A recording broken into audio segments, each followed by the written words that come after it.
Good morning, my magnificent ones. Sue Paulson here, your magnificence mentor. We're back with Tea with Sue. I confess I woke up this morning not really wanting to show up for Tea with Sue because I couldn't think of anything to say. Now, those of you that know me and watch regularly are probably going to say, Sue, tell us it isn't so, but that's impossible. Well, once in a while, I don't think I have anything to say. But here's the thing. Lots of times we don't have anything particular we want to say, but it becomes important just to show up. Do you have any idea how often your presence is the gift? You don't necessarily have to do anything, or you don't have to say anything. You just show up. So I learned this from my grandma on my dad's side of the family, Grandma Ward. She was a stern woman who didn't talk that often and talk that much, especially in her later years. And she was a little bit, well, most of us grandkids were afraid of her when we were younger, because she kind of ruled with a stern voice and threatened the willow switch. Well, I doubt she would ever use it on any of us, and I don't think she ever did on any of the grandkids. But discipline to her was really important, and so she had this focus, right? Well, in her later years, all she really wanted to do was sit and knit and watch TV. And of course, if I came for a visit, then I'd try to carry on a conversation, and I would get these monosyllabic answers, and then I'd run out of things to say, and I'm frantic because for me, dead air is scary. And so, but then I realized after a little while, she didn't require me to say anything. She just wanted me to be there. She just wanted company while she was. So we watched the bull riding on TV, and whatever else was on, any zany program that took her fancy, that's what we watched. So it taught me that sometimes we need people in our lives who are just there for us. And they may not be saying anything profound or doing anything particular, but they're there. And I'm blessed with lots of people in my life like that, who are just there for me. So I do my best to be there for them too. So of course, as I was having a think about, well, did I have anything particular to say? Then this whole idea of who can you count on showed up for me.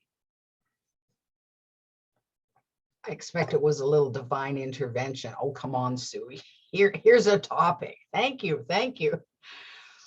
So, and some of it got sparked this week because we were talking in a lovely group that I belong to about generosity and the flow of give and receive. And what I wanted to talk about today then is this idea of exploring who you can count on in your life. Now, of course, the first person that I hope you know you can count on always is you. It's important that you show up in your life and you're there for you to count on. It's important that you do it in a positive way, in a comforting way, in a supportive way, not the punishing parent that many of us grew up with where we harangue ourselves. Wow, what's the matter with you? You're so rah, rah, rah, rah, and all those words that we can use if we make a mistake or don't follow through on a commitment or hurt someone's feelings or make a mistake that was particularly frustrating. So we have enough of that runs in our head almost constantly throughout our lives. And so it's time, if you haven't given yourself comfort and you haven't shown up for yourself in a loving and compassionate way and a forgiving way, then I recommend you do that, because if you're not on your side, wow, what hope do you have when things are bleak in the rest of the world, and maybe other people aren't showing up for you for their own particular reasons? You at least need to be able to count on you. So I wanted to just put that part out there right at the outset. Then, of course, we look around and see, well, who else can I count on? Now, different people will fill different roles in our lives. So I have one dear friend whom I can always count on for delicious home-baked cookies and tea. She's always there for me. And of course, she's this amazing listener. So I can blab away to my heart's content and share whatever I want to share. And she just takes it all in and holds that space for me. So it's quite lovely. And there are other people in my life that I can count on if I need something put together, or like a mechanical kind of thing, or who can look after my car, and those everyday things of life that help us run our lives more smoothly, that help us get from point A to point B in an easier way, in a better fashion.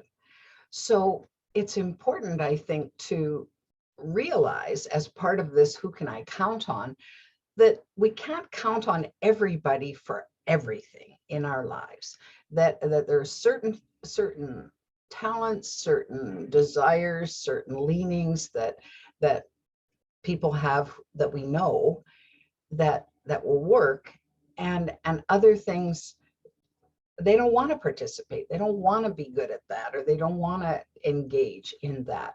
And I think that's perfectly fine. It's not good if you only have one person in your life that you can count on, and then you count on them for everything. Well, that's a big burden to lay on anyone else, one person. But I think that whole idea of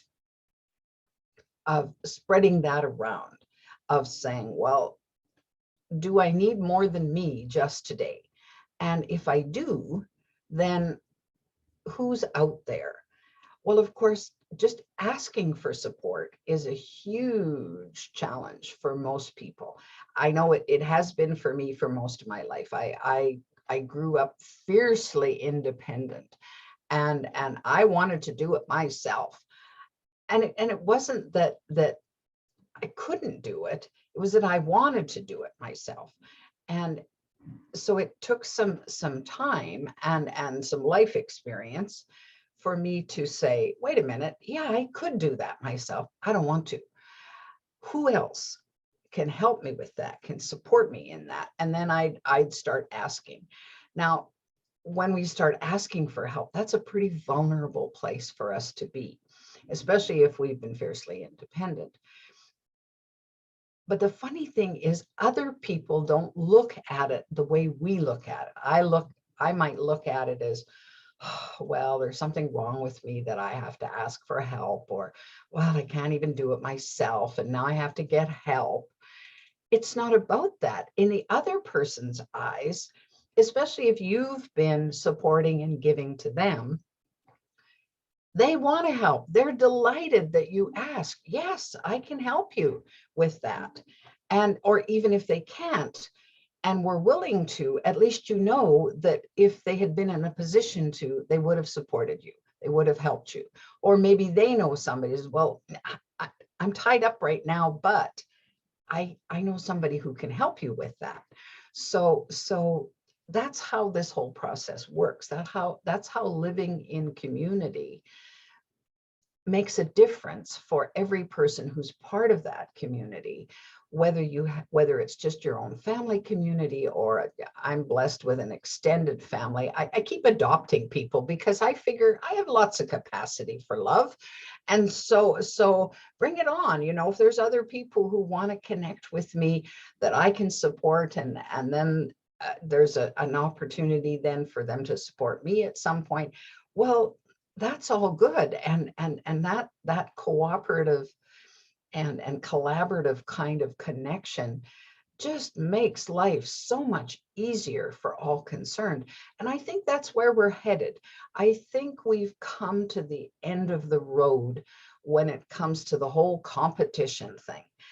I mean, I'm not sure it ever worked. And it used to just hurt my heart when I would see a large company, for example, that I was working with, and they'd have a sales department, and there'd be internal competition amongst the salespeople.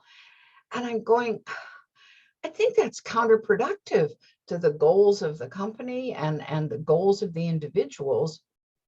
Like I didn't get how that was. And fortunately, anytime I was in sales as a job, I was able to do it cooperatively.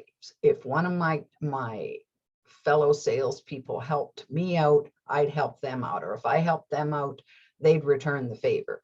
And so it wasn't about competing and who's the best and who's on top and all and who's on the bottom and all that kind of stuff that I think is just, I'm not sure it ever served. And it certainly doesn't serve in this day and age. We need one another. We need this cooperative focus, and it's high time we chose it. Now, does it mean that we need to sometimes get raw, real, and vulnerable with where we're at and what's going on for us? Absolutely.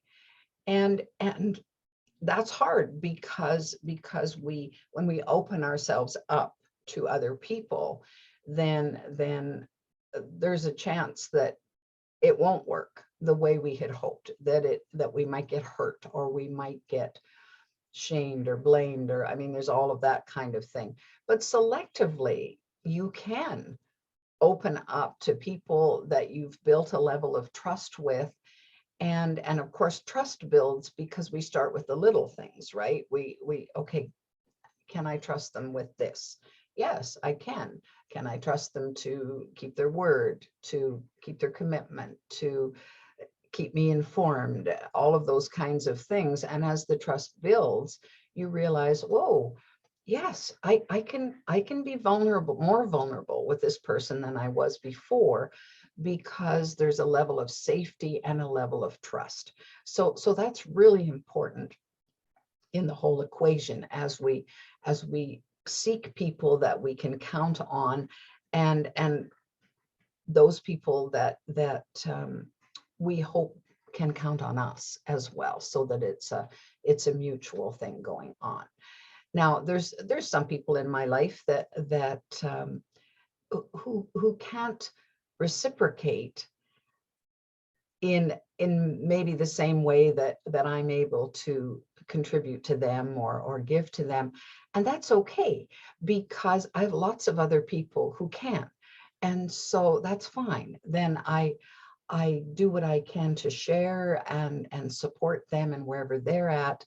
And then when I need support, then I can look in my tribe and say, well, who else is there for me when I need it?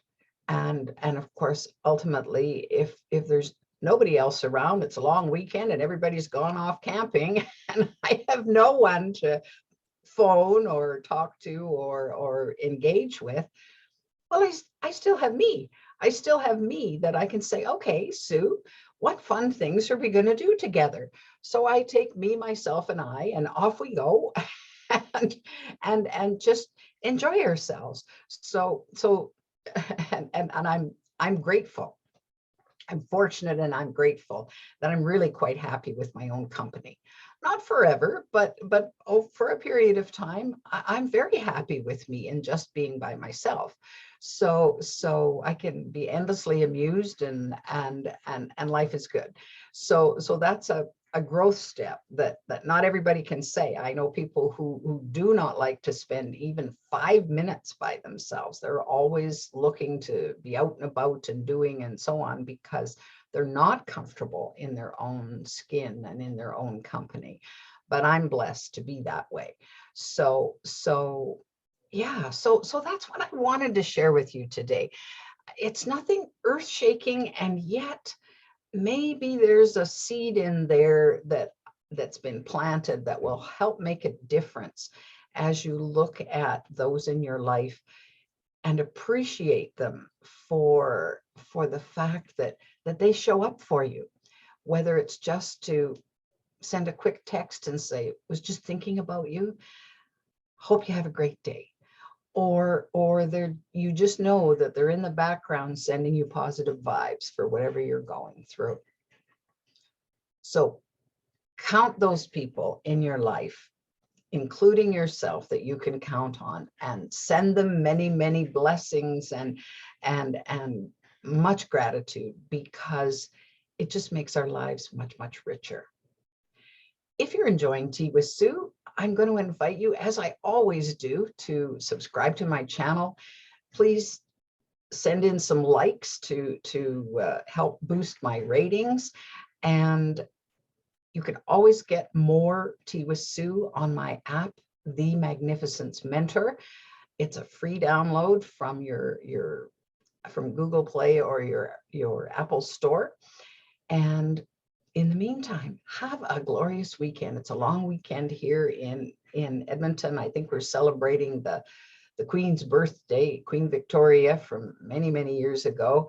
And I love having an extra day for a holiday because we can just play. So enjoy your weekend. We'll see you next week.